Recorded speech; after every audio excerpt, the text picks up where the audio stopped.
Cuerpo saludable de Néstor Palmetti, capítulo 3. Toxemia y enfermedad.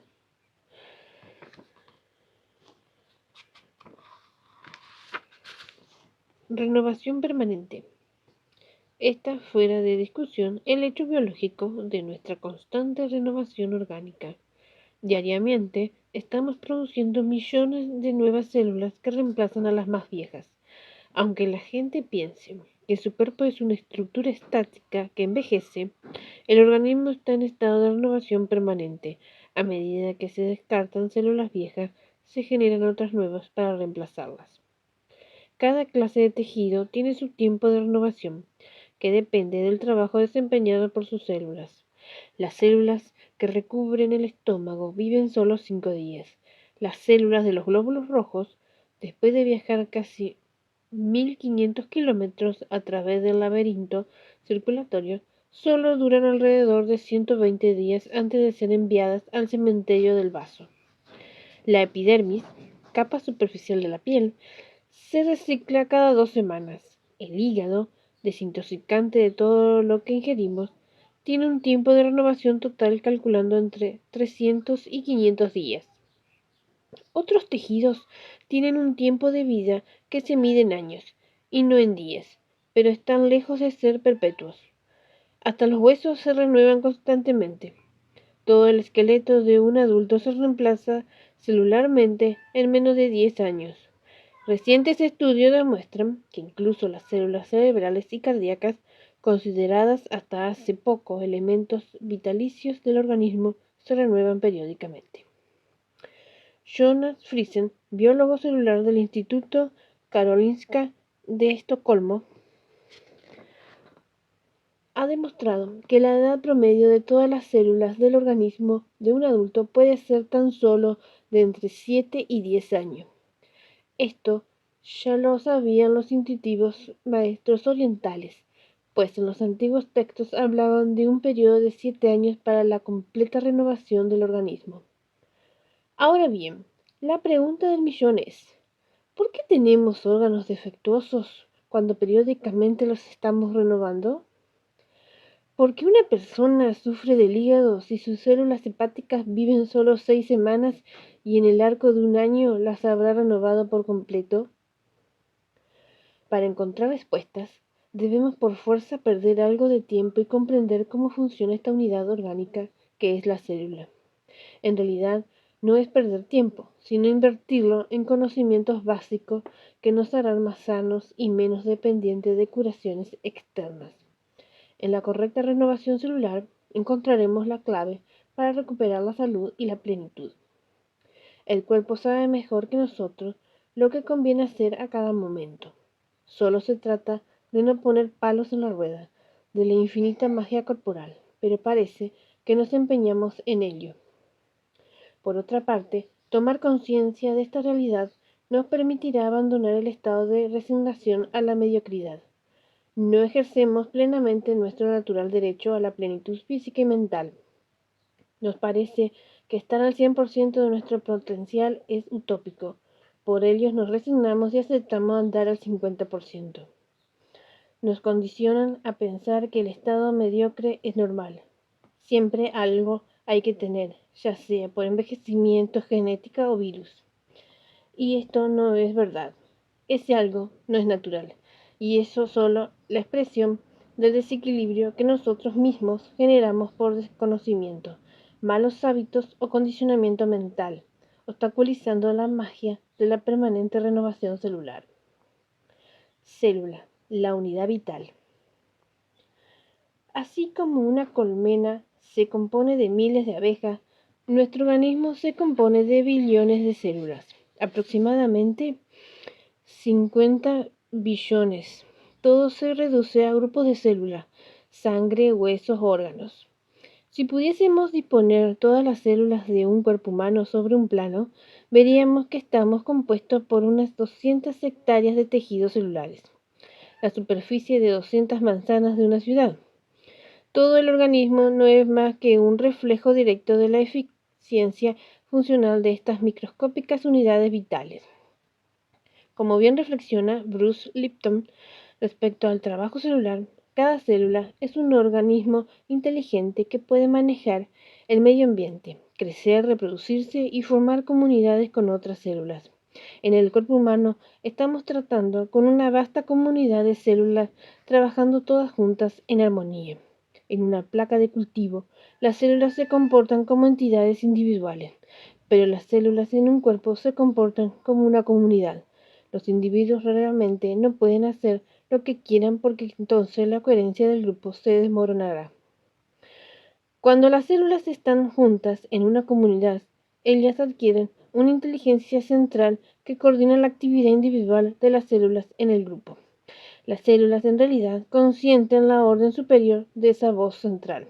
El organismo humano es una comunidad de más de 50 billones de células operando al unísono y armonía, tratando de conformar los requerimientos y demandas de esa voz central.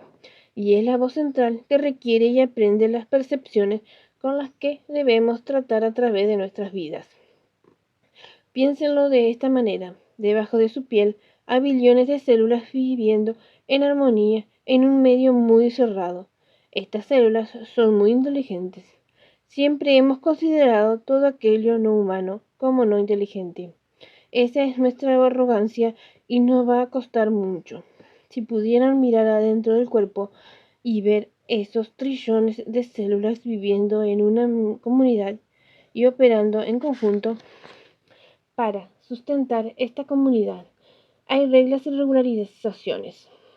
Las células obtienen servicios. Hay cuidado de la salud del sistema inmunológico. El desperdicio es llevado afuera por el sistema excretor. El sistema digestivo distribuye el alimento. Hay una sociedad que consiste en trillones de individuos adentro de nuestro cuerpo, que solo pueden prosperar cuando estamos en buena salud. Cada célula, independientemente de la función que cumpla en el organismo, tiene similares mecanismos de acción. Se reproducen, se nutren, se desintoxican y desarrolla una tarea específica. Esto nos permite entender que, además de la información presente en su material genético, la célula depende de dos factores externos que condicionan su funcionamiento: la calidad de nutrientes que reciba y la calidad del medio en el que deba actuar. Comprendiendo que el organismo humano se organiza a partir de un par de células, es sencillo darse cuenta que la calidad del organismo dependerá directamente de la calidad celular. Esta, a su vez, dependerá de la calidad de nutrientes que tenga a disposición y la calidad del medio en que se mueva. Si bien el primer factor tiene mucho que ver con la nutrición de la persona, ambas variables están condicionadas por el grado de intoxicación del organismo. Las miles de millones de células que componen un cuerpo humano se mueven en un verdadero mar interior. El 70% de nuestro cuerpo es agua, fundamentalmente sangre, linfa y líquido intracelular. Antiguamente se hablaba de humores corporales, hoy se habla de terreno.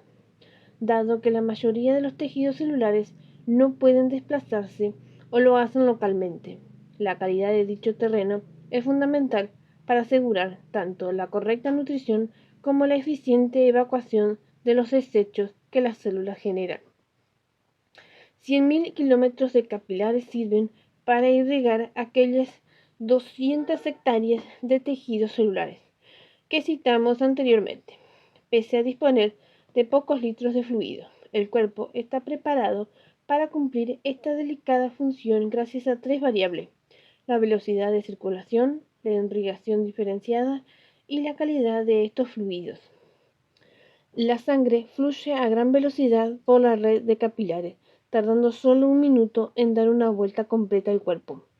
Por otra parte, no toda la red de capilares está llena al mismo tiempo. Solo las partes más activas disponen de abundante irrigación. Los músculos cuando trabajamos, el estómago cuando digerimos, etc. Aquí comprendemos rápidamente dos cosas muy útiles. Una, la importancia de la calidad del sistema circulatorio, y dos, la contraproducente que resulta hacer varias cosas al mismo tiempo. Emuntorios órganos depurativos. Dado que un pequeño volumen de fluidos corporales debe atender las necesidades de tanta cantidad de tejido celular, no basta con un eficiente sistema circulatorio y un sistema de irrigación diferenciada. Aquí aparece el tercer factor necesario para la correcta función celular, la limpieza de los fluidos. Por lo tanto, uno de los principales objetivos del organismo será mantener la pureza de los líquidos internos. Estos fluidos, como si fueran una red cloacal, reciben los desechos generados por billones de células. Además, millones de células muertas son volcadas cada día a la sangre y la linfa.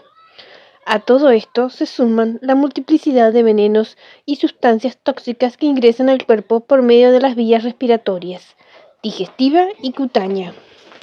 Para hacer frente a semejante tarea, el cuerpo dispone de varios órganos especializados en esta función y que luego analizaremos en detalle. Intestinos, hígado, riñones, piel, pulmones y sistema linfático. Son los llamados emuntorios. Cuando todos trabajan en modo normal y el volumen de desechos no supera la capacidad de procesamiento, el terreno se mantiene limpio y las células pueden funcionar correctamente. Esto significa que estamos en presencia de un organismo eficiente y, por ende, de una persona saludable, ágil y vital. Pero si los desechos superan la capacidad de los emuntorios y estos comienzan a funcionar deficientemente, el terreno se carga progresivamente de toxinas y el funcionamiento orgánico se degrada paulatinamente. La sangre se pone densa y circula más lentamente por los capilares. Los desechos que transporta la sangre pasan a la linfa y al plasma intracelular. Más tiempo se mantiene esta situación, más se contaminan los fluidos. Llega un momento en que las células están sumergidas en una verdadera ciénaga que paraliza los intercambios. El oxígeno y los nutrientes no pueden llegar a las células y éstas experimentan graves carencias. Por otra parte, los residuos metabólicos que regularmente excretan las células, al no circular, aumentan aún más el grado de contaminación de los fluidos. Los desechos comienzan a depositarse en las paredes de los vasos sanguíneos, reducen su diámetro y esto disminuye aún más la velocidad de circulación e irrigación. Aquí está la explicación de la generalizada, malentendida y demonizada hipertensión. Nuestra sangre sucia y espesa es la que obliga al corazón a bombear con mayor presión a fin de compensar la menor irrigación. En definitiva, la tensión elevada es un simple mecanismo defensivo del cuerpo, a fin de mantener las funciones normales pese a la toxemia crónica. Sin embargo, tratamos de idiotas a nuestro sistema circulatorio, ingiriendo medicamentos hipotensores para reducir la presión, cuando lo lógico sería depurar y fluidificar la sangre. Así nos ahorraríamos no solo los fármacos, sino también el terrible gasto de energía que significa para nuestro organismo la improductiva tarea de elevar la presión sanguínea. ¿Acaso no es esta la causa de tanta fatiga crónica en la población? Pero sigamos con los prejuicios que genera la acumulación de toxinas en los fluidos corporales. Obstruye los emuntorios, dificulta su tarea, congestiona otros órganos y bloquea las articulaciones. Los tejidos se irritan, se inflaman y pierden flexibilidad. Se esclerotizan. En este contexto, las células no pueden realizar su tarea específica y tampoco los órganos por ellas compuestos. Estamos en presencia de una persona enferma, desvitalizada y anquilosada. El tipo de enfermedad dependerá simplemente de cuáles órganos se encuentren más afectados y en qué grado. El espectro puede ir de una bronquitis crónica a un cáncer. Estos procesos degenerativos no se producen de la noche a la mañana. Si son la consecuencia de un solo exceso, requiere años de acumulación. Ante todo, ya podemos entender el valor relativo de los modernos diagnósticos que sugieren la focalización del problema en una parte pequeña de nuestro organismo. Nunca puede estar mal una parte y bien el resto. Esa parte defectuosa es solo la expresión más aguda del estado general del organismo. Por ello, es obvia la inutilidad de luchar contra un síntoma o contra un parámetro determinado, glucosa, presión, colesterol, etc. Es correcto aliviar el sufrimiento puntual, pero sin olvidarnos que debemos operar sobre todo el ámbito corporal. Una anécdota familiar que pese a mi niñez quedó grabada a fuego en la memoria sirve para ejemplificar cuán a menudo la ciencia tradicional pierde la visión de conjunto, al focalizarse en las partes del organismo. Tenía un tío internado desde hacía varios días, y su estado no hacía más que empeorar, pese a que estaba en manos de equipos de renombrados médicos que intentaban distintas terapéuticas farmacológicas. Como su estado se hacía cada vez más grave, vino a verlo desde lejos su madre, mi bisabuela. Esta anciana norteña tenía sabiduría intuitiva y unos ojos vivaces. Apenas entró al cuarto del enfermo, sus hijas, con la ayuda del médico presente, la pusieron al tanto de las novedades, destacándole la impotencia pese a los infructuosos y costosos intentos realizados. En medio de tanta terminología médica y palabras difíciles, mi bisabuela preguntó con su característico acento guaraní: ¿cuánto hace que no va de cuerpo este muchacho? El silencio fue sepulcral. Dilatadas miradas se cruzaban en el aire y nadie tenía respuestas. Hacía una semana que el tío no movía los intestinos y nadie había reparado en ello. De más está decir que tras una voluminosa enema comenzó el rápido proceso de recuperación del tío, quien fue dado de alta días después y se recuperó sin mayores problemas. El terreno lo es todo. En el lecho de muerte, Louis Pasteur, demonizador de los virus y alabado por ello, intentó enmendar su error, al afirmar: el virus no es nada, el terreno lo es todo. Pero su declaración póstuma pasó y pasa inadvertida, como pasa inadvertida la afirmación básica de la medicina natural. La causa profunda de todas las enfermedades es la suciedad del terreno producida por la acumulación de desechos. Como hemos visto, los desechos orgánicos no se depositan en un solo lugar, sino que circulan por todo el cuerpo. El organismo todo sufre la sobrecarga, pero como cada persona tiene su punto débil, es allí donde aparecerá la crisis visible y dolorosa. Lamentablemente, terapeuta y paciente por lo general olvidan esta realidad, enfocándose en los síntomas y olvidando las causas primarias.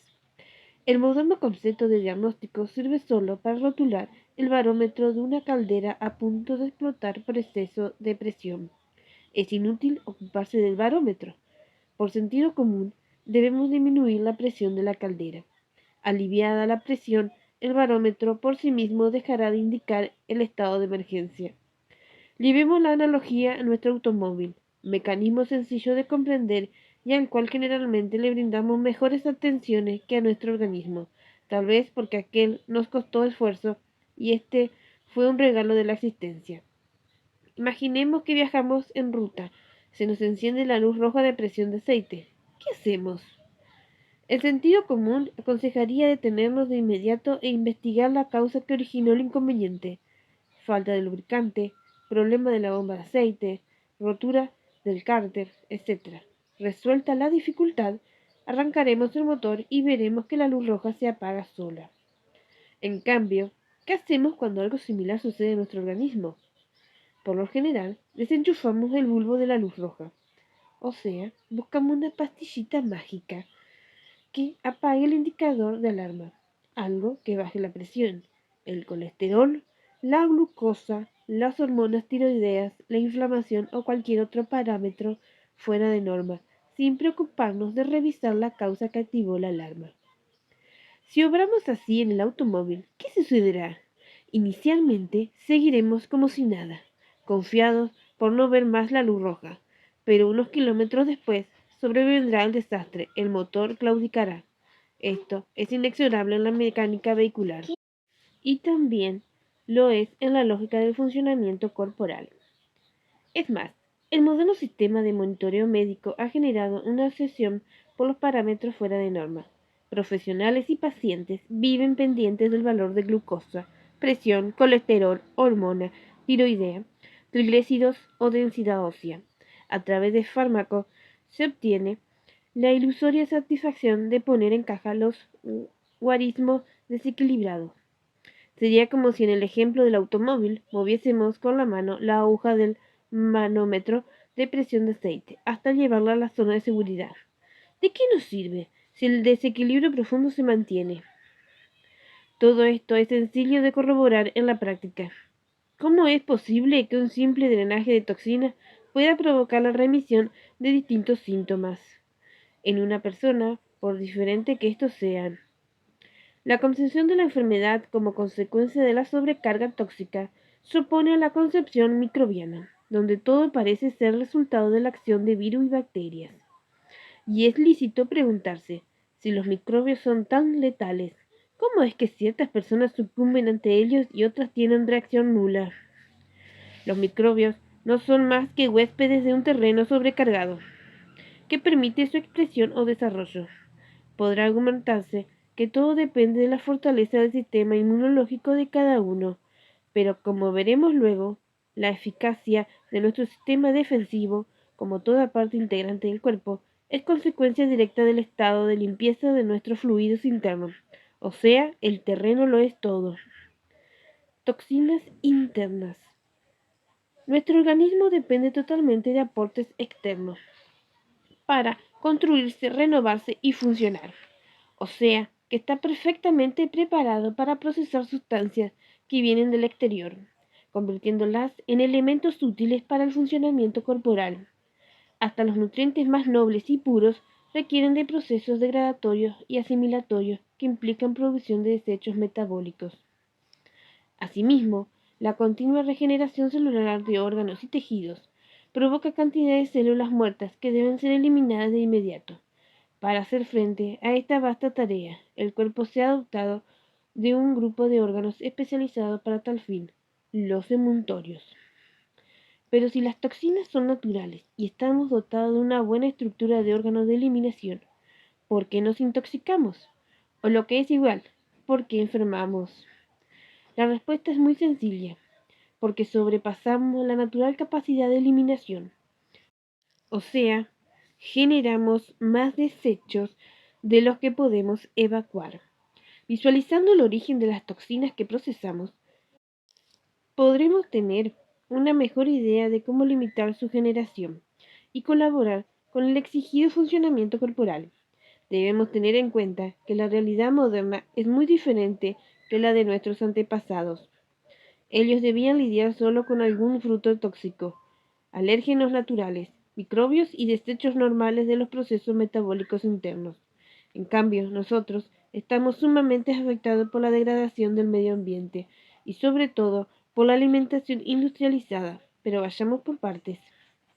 La mayor cantidad de toxinas proviene de la natural degradación de los alimentos ingeridos, proceso necesario para convertir los nutrientes en sustancias más simples, capaces de generar energía y material constructivo. Estas transformaciones producen desechos, cuya eliminación está prevista en el funcionamiento orgánico. Por ejemplo, las proteínas, al desdoblarse en aminoácidos, generan urea y ácido úrico. La combustión de la glucosa produce ácido láctico y gas carbónico. Las grasas mal transformadas, ácido cetónico.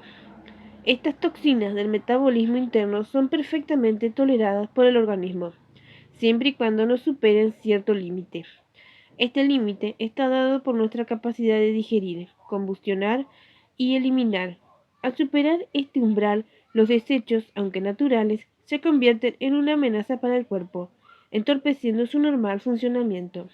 Para visualizar cómo funciona el proceso de acumulación, veamos un par de cifras orientativas relacionadas con los riñones. Estos órganos deberían eliminar 25 a 30 gramos diarios de urea. Si solo eliminan 20, significa una retención de 5 gramos por día, o sea, 150 gramos mensuales. Esto permite entender la importancia de una alimentación sobria y frugal, de buena calidad y en dosis adecuadas para nuestro desgaste calórico. Aún con alimentos sanos y naturales, si comemos más de lo que gastamos, estamos creando un problema adicional al organismo, que debe lidiar con sustancias que no puede utilizar y o eliminar y algún destino deben tener. La sobrealimentación y el sedentarismo se han convertido en grandes problemas de la sociedad moderna. Es muy sencillo que las personas ingieran más de 3.000 calorías diarias y gasten mucho menos de 2.000. Por su parte, el sedentarismo no solo impide la necesaria combustión de calorías excedentes, sino que dificulta la correcta oxidación de los residuos del metabolismo celular, con lo cual se generan aún más desechos tóxicos. Todo esto se ve agravado por el nefasto sistema de producción industrial de los alimentos. Los procesos de manipulación y refinación quitan preciosos elementos vitales y ello lleva al consumo de mayor volumen, en el intento de cubrir las necesidades nectas de vitaminas y minerales. Los problemas de la sobrealimentación no son solo de acumulación. Cuando superamos la capacidad de procesamiento de nutrientes que tiene nuestro sistema digestivo, generamos una masa de alimentos mal transformados, cuya tendencia es la fermentación y la putrefacción, lo cual produce nuevos venenos que incrementan a su vez el ensuciamiento general. Esto se ve agravado por el estrés y los ritmos antinaturales que merman nuestra capacidad metabólica. Toxinas alimentarias. Pero el alimento moderno tiene otros oscuros aspectos relacionados con la intoxicación del organismo y que van más allá de la abundancia. Si bien el tema se desarrolla ampliamente en otra publicación, repasemos aquí lo estrechamente relacionado con la toxemia corporal. Las técnicas actuales de producción primaria e industrialización, además de empobrecer la calidad del alimento, generan una nefasta carga de sustancias eminentemente tóxicas que de ninguna manera estamos preparados para procesar. Insecticidas, herbicidas, fungicidas, fertilizantes químicos, antibióticos, vacunas, hormonas sintéticas, balanceados industriales, granos transgénicos, son solo algunas de las sustancias que se utilizan en la producción de alimentos y que, directa o indirectamente, ingresan a nuestro organismo diariamente y en altas concentraciones. Un ejemplo, nadie relaciona la gran cantidad de problemas endocrinos, menopausia, tiroidismo, etc., con la continua ingesta de hormonas sintéticas, que se mimetizan con las naturales y nos causan un verdadero caos hormonal. A ello se agrega otra cantidad de sustancias químicas artificiales que utiliza la industria elaboradora: conservantes, saborizantes, emulsionantes, estabilizantes, antioxidantes, colorantes, edulcorantes, grasas transaturadas, margarinas, etc. Todo esto se hace en el respeto de legislaciones que establecen dosis tolerables por el organismo. Claro que las normas se hacen para cada compuesto individualmente y en base teórica. Nadie toma en cuenta la sumatoria de estas dosis, ni sus interacciones reales. Un estudio británico demostró recientemente que la mezcla de ciertos colorantes artificiales y el benzoato de sodio, conservante de uso habitual en refrescos, influye en el comportamiento y en las desórdenes de conducta de los niños. Otros estudios indican que, en promedio, ingerimos anualmente varios kilogramos de dichas sustancias. Y adivine, ¿quién debe lidiar con esa carga? Aquí no termina el inventario de sustancias tóxicas que diariamente se introducimos al organismo. Falta aún lo que ingerimos en medicamentos, detalle no menor en un país como el nuestro, que ingiere, por ejemplo, 6 millones de aspirinas diarias. Nuestra sociedad es ávida consumidora de analgésicos, antiinflamatorios, sedantes, estimulantes y una larga lista de fármacos de uso corriente, alegremente publicitados en TV como si fueran inocuas golosinas. Pero no solo ingresamos tóxicos por vía digestiva. La piel es otro órgano permeable a elementos indeseables. Cosméticos, tinturas, cremas, antitranspirantes y fijadores son fuentes de sustancias nocivas por las vías respiratorias. También introducimos importantes cantidades de venenos, desde el humo de cigarrillo a los desechos de combustión y procesos industriales. A todo esto se suma la problemática de los refinados industriales. Diariamente estamos incorporando altas cantidades de compuestos químicamente puros que no existen en la naturaleza. Es el caso del cloruro de sodio, sal blanca, o la sacarosa, azúcar blanca. Biológicamente, el organismo no reconoce estas sustancias refinadas y de gran pureza. Es más, las considera tóxicas por su reactividad. Para comprender mejor esta fobia corporal hacia los compuestos químicamente puros, podemos usar ejemplos ilustrativos. como la caña de azúcar, la hoja de coca y la sal refinada. Estudios hechos en Sudáfrica sobre muestras de orinas de 2.000 trabajadores de plantaciones de caña de azúcar no hallaron excedentes de glucosa, pese a que en promedio mascaban 2 kilos diarios de caña, o sea que ingerían 350 gramos de azúcar por día. La explicación: mientras la caña mascada es un alimento natural, completo y fácilmente metabolizable, el azúcar refinado es un producto extraño y nocivo para el organismo. Otras investigaciones realizadas en África e India muestran que la diabetes es desconocida en pueblos que no incluyen carbohidratos refinados en su dieta. Respecto a la coca, es simple observar en los pueblos andinos que el cotidiano consumo de la hoja mascada beneficia para el apunamiento y la digestión. No genera los efectos devastadores del extracto refinado, conocido como cocaína. Siempre estamos hablando de productos vegetales, pero de por medio está presente el proceso de refinación y purificación. Nuestros riñones pueden eliminar unos 12 gramos diarios de cloruro de sodio, la tóxica sal de mesa refinada, pero está demostrado que la alimentación moderna provee 15 gramos o más. Esto quiere decir que reteniendo solo 3 gramos diarios, estamos acumulando en el organismo 90 gramos por mes, verdadera causa de edema y celulitis. Frente a esta regular y abundante ingesta de compuestos reactivos, que superan por cierto la capacidad orgánica de procesamiento, el cuerpo se ve obligado a poner en marcha varios mecanismos de defensa, que además de generar un importante gasto de energía y recursos, incrementan la toxemia corporal. Nos referimos a la hidratación de estos compuestos, retención de líquidos asociada a deshidratación celular, a la captura lipógena, edema, obesidad y celulitis, y a la cristalización, artritis, ácido úrico, arenilias, cálculos, esclerosis capilar, etc. Toxinas ambientales. ¿Quién puede considerarse hoy día exento de contaminación ambiental? Aunque quienes viven en lugares teóricamente incontaminados están expuestos a una sumatoria de influencias tóxicas, en la mayoría de los casos indetectables o insospechadas. Este informe, lejos de alentar la paranoia obsesiva y depresiva, aspira solamente a despertar conciencia sobre nuestro ambiente y a brindar alternativas para morigerar los efectos de la contaminación sobre nuestra salud. No es cuestión de negar la realidad o ver todo perdido. Tenemos herramientas como la ceolita, basta reconocerla y utilizarla. La industrialización y los avances tecnológicos en materia de síntesis química han generado un grado tal de contaminación inimaginable décadas atrás. Obviamente, la ciencia de la salud sigue considerando problemas psicosomáticos, genéticos o virales a la mayoría de la sintomatología derivada de este agobio tóxico al que por primera vez se ve expuesto esta civilización.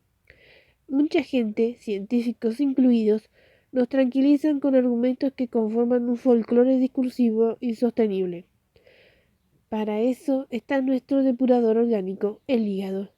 Los gobiernos nos protegen con leyes y controles. El aumento de cánceres degenerativas se debe a que vivimos más. Siempre la ciencia encuentra soluciones para los problemas. ¿Le suenan? Si bien la contaminación ambiental muestra antecedentes de vieja data, el caso del Imperio Romano y su contaminación con los entonces revolucionarias cañerías de plomo, y naturales en ciertos casos efectos de erupción volcánica o contaminación de acuíferos, hoy vivimos inmersos en una magnífica sopa química artificial, y nuestro organismo se ve obligado a convivir y sobrevivir con semejante exposición, intentando preservar la funcionalidad corpórea. En casa, ¿estamos seguros? Por una parte, estamos expuestos a fuentes cada vez más virulentas e insospechadas, emanaciones de tráfico y los procesos industriales, agroquímicos y pesticidas de la agricultura intensiva, química de la extracción de combustibles y minerales. Parecen fuentes obvias, conocidas y manejables. Total, llegamos a casa, cerramos la puerta y ya estamos seguros, ¿no? Pero lamentablemente allí empieza otra parte del problema. aerosoles, agua de red, alfombras, asbesto, adhesivos, aglomerados, humo, acondicionadores de aire, combustibles, cloro, aislante, monóxido de carbono, pintura, plástico, plomo, insecticida, productos de limpieza e higiene personal, cosméticos, solventes de lavandería, tintas, utensilios, son algunas de las fuentes contaminantes que nos esperan en el hogar, sin contar que muchas de ellas van con nosotros durante el día, como los cosméticos o los materiales odontológicos. En su intento por aliviar la carga tóxica en los fluidos, sangre, linfa, líquido extracelular, el organismo deposita los contaminantes que no logra eliminar por las vías fisiológicas, evacuaciones, orina, sudor, respiración. En la estructura misma, grasa, músculos, tendones, huesos y vísceras. Según refiere Brenda Watson en Adiós Toxinas, los ciudadanos de naciones industrializadas llevan en su organismo una media de 700 sustancias químicas sintéticas, la mayoría de las cuales no se han evaluado a fondo. ¿Y en el vientre materno? Los mitos científicos se van derribando a medida que se realizan más estudios. Siempre se pensó que el cordón umbilical y la leche materna eran lugares seguros que protegían a la nueva vida. La detección en sangre del cordón umbilical de 287 compuestos industriales y contaminantes químicos relacionados con toxicidad en el cerebro y el sistema nervioso, cáncer, anomalías congestivas,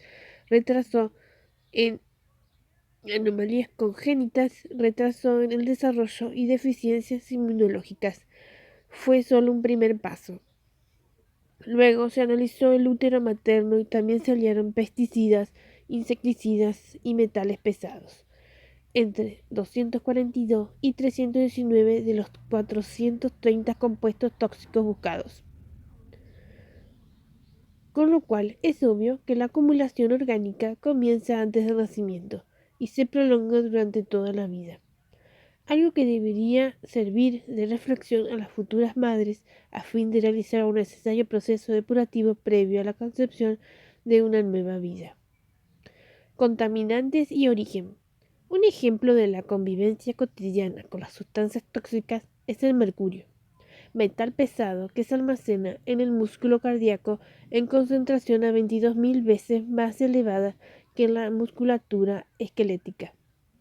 En el envejecimiento, la natural disminución de masa muscular provoca liberación de estos compuestos tóxicos hacia los fluidos corporales, sobrecargando la ya agobiada estructura depurativa. Si bien este texto no puede abarcar toda la problemática de la contaminación, veamos al menos algunos de los metales tóxicos comunes y su fuente de origen, con la idea de estimular el estado de alerta y la prevención. Aluminio, antiácido, medicamentos, levaduras de repostería, utensilios de cocina, desodorantes, cosméticos, papel de cocina, lluvia ácida, latas. Arsénico, agua de napas contaminadas, pesticidas, smog, humo de tabaco, combustión de carbón, protectores de madera, pigmento en juguetes, cortinas y alfombras. Cadmio, tabaco, pilas, combustión vehicular, tintura dentales, soldadura, esmaltes cerámicos, teflón, fungicidas, plástico, agua de red, humo de cigarrillo, pinturas, utensilios, fertilizantes, alimentos. Cobre, utensilios de cocina, empastes y coronas dentales, insecticidas. Mercurio, amalgamas dentales, vacunas, medicamentos, pinturas, pesticidas, pescados, fluorescentes, cosméticos, fieltro, suavizantes de ropa, adhesivos, fungicidas. Níquel, coronas y endodoncias dentales, grasas hidrogenadas, bisutería, pilas, humo de tabaco, acero inoxidable. Platino, odontología, escapes vehiculares. Plomo, pinturas, combustión vehicular, insecticidas, municiones, tinturas del cabello, agua de red, pilas, Utensilios esmaltados, vidrios.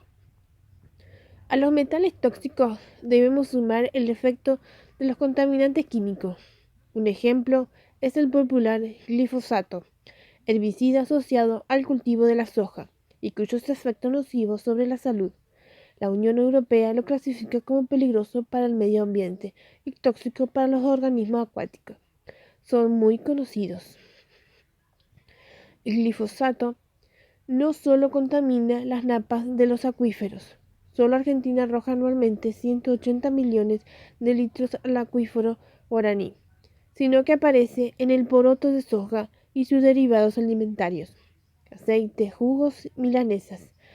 Tal es así que la legislación nacional debió modificarse, incrementando el nivel de glifosato tolerado en alimentos, que pasó de permitir 0,2 ppm a 20 ppm, o sea, 100 veces más.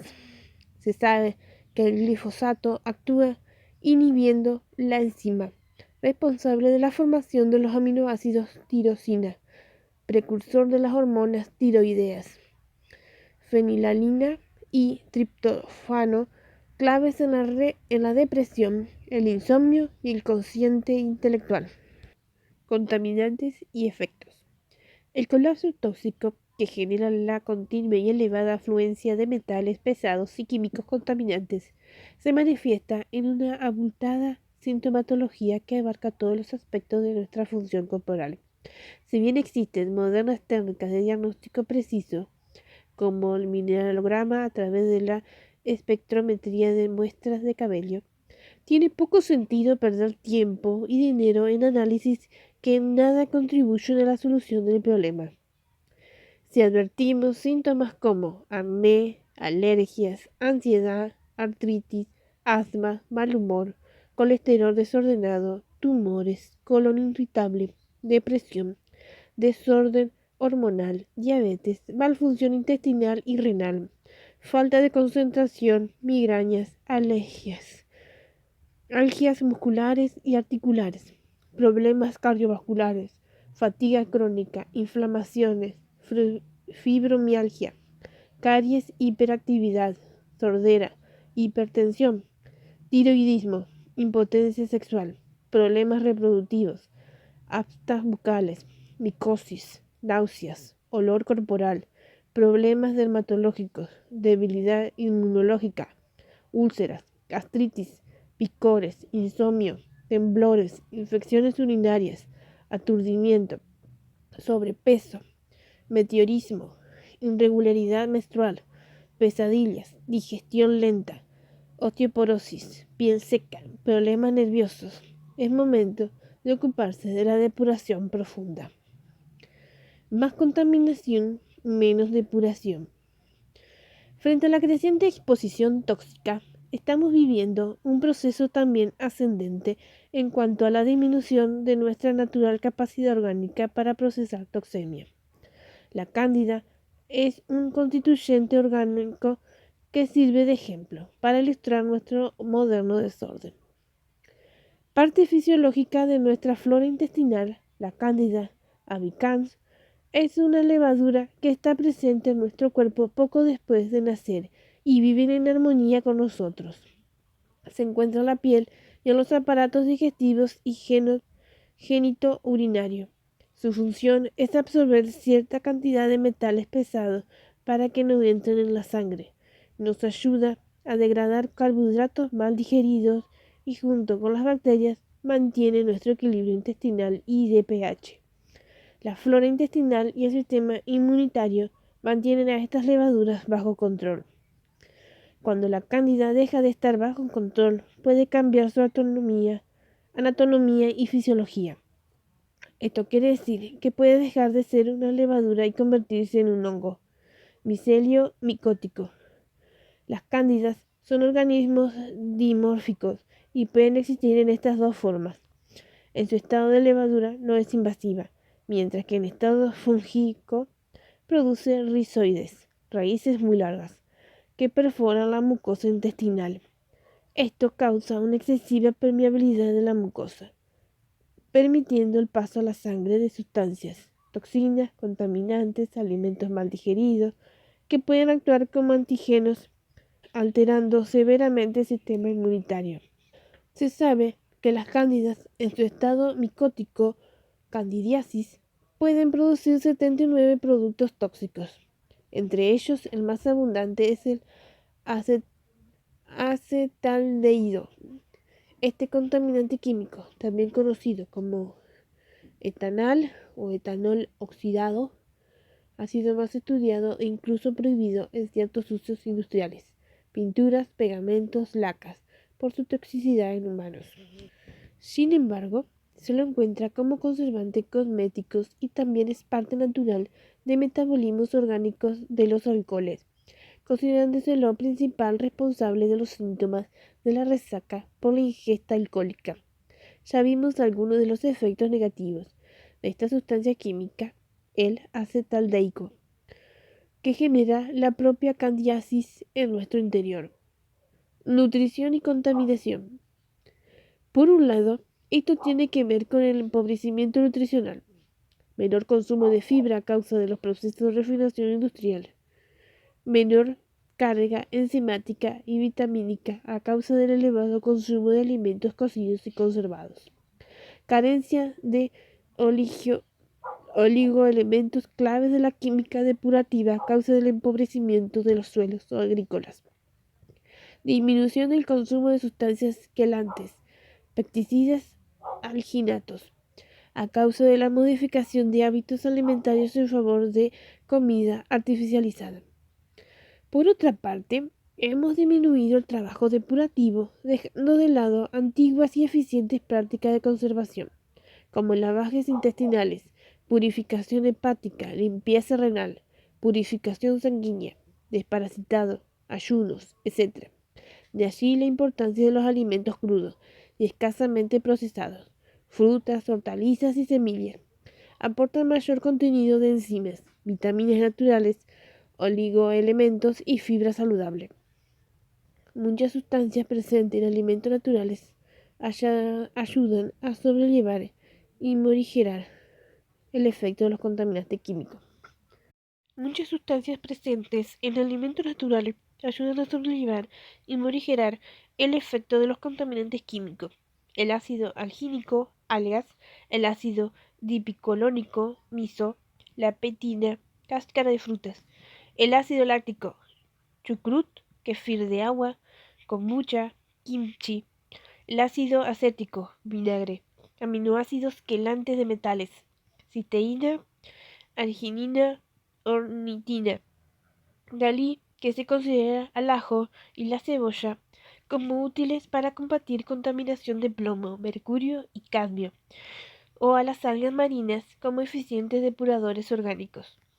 También tienen destacados efectos descontaminantes alimentos como perejil, cilantro, alguacil, limón, todas las hojas verdes, por efecto de la clorofila, las crucíferas en general, brócoli, repollo, coliflor, germinados de semillas y fermentados.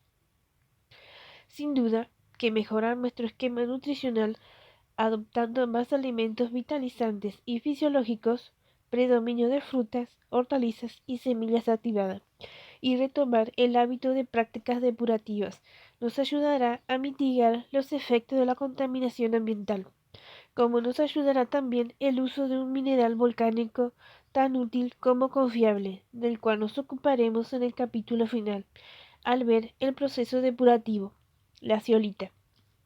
Este cuadro, lejos de asustar, debe ayudar a la toma de conciencia. Nuestro organismo no es un cesto de basura donde podemos arrojar impunemente cualquier cosa. Además, esta problemática nefasta en sí misma se ve agravada, como decíamos, por la pérdida o el olvido de sanos hábitos ancestrales. Los ayunos, las curas de primavera, el reposo, la conexión con los ciclos naturales. Toxinas de parásitos. Como vimos someramente en el capítulo anterior y como desarrollaremos en el capítulo 6, la parasitosis son responsables de gran parte de la cotidiana carga tóxica que agobia al organismo. Esta toxemia es en parte externa al cuerpo, al ser producida por organismos que no forman parte del mismo, pero al mismo tiempo es interna, pues se vuelca permanentemente en nuestros fluidos, como si fuese una sustancia endógena. Excrementos y desechos metabólicos de nuestros huéspedes parásitos se suman al volumen tóxico que deben procesar nuestros órganos emuntorios. Si la parasitosis fuese ocasionales y periódicamente combatidas, esto no sería un problema, ya que el hombre siempre ha convivido con organismos parásitos. Pero el hecho de haber descuidado las ancestrales y tradicionales prácticas periódicas de desparasitación hace que las infestaciones parasitarias se conviertan en crónicas y por tanto generen grandes volúmenes diarios de toxemia. Enzimas y toxemia. En 1940, el doctor Edward Hollow, un investigador pionero en el campo de las enzimas, planteó algo revolucionario. La enfermedad crónico-degenerativa es el resultado de una deficiencia enzimática severa. Si bien el tema es desarrollado en el libro Nutrición Vitalizante, dada su íntima conexión con la cuestión nutricional, no podemos dejar de citar aquí su estrecha vinculación con la toxemia corporal. Las enzimas son moléculas esenciales y básicas en casi todas las reacciones de la química corporal. Vienen a ser como las chispas que provocan la detonación de la mezcla en un motor a explosión. No son parte constitutiva del proceso, pero sin ellas el proceso no puede realizarse. Dicho de otro modo, son catalizadores, no reaccionan con las sustancias sobre las que actúan, sustrato, ni alteran el equilibrio de la reacción, pero estimulan el proceso y su velocidad. El organismo posee la capacidad de producir y almacenar enzimas, tanto digestivas, para la asimilación de los alimentos, como metabólicas, para las funciones corporales. En estado natural, todos los alimentos están dotados de las enzimas necesarias para su predigestión, dado que durante 4.700.000 años el ser humano, al igual que el resto del reino animal, evolucionó nutriéndose con alimentos altamente enzimáticos, crudos. Su organismo está naturalmente orientado a la producción de enzimas metabólicas que sostienen la actividad de células y tejidos. La irrupción del fuego comenzó a modificar este equilibrio, ya que las enzimas se destruyen con el calor. Apenas por encima de los 50 grados centígrados, la cocción de los alimentos eliminó este natural aporte enzimático externo, obligando al cuerpo a resolver el déficit emergente para que los nutrientes pudiesen ser correctamente asimilados.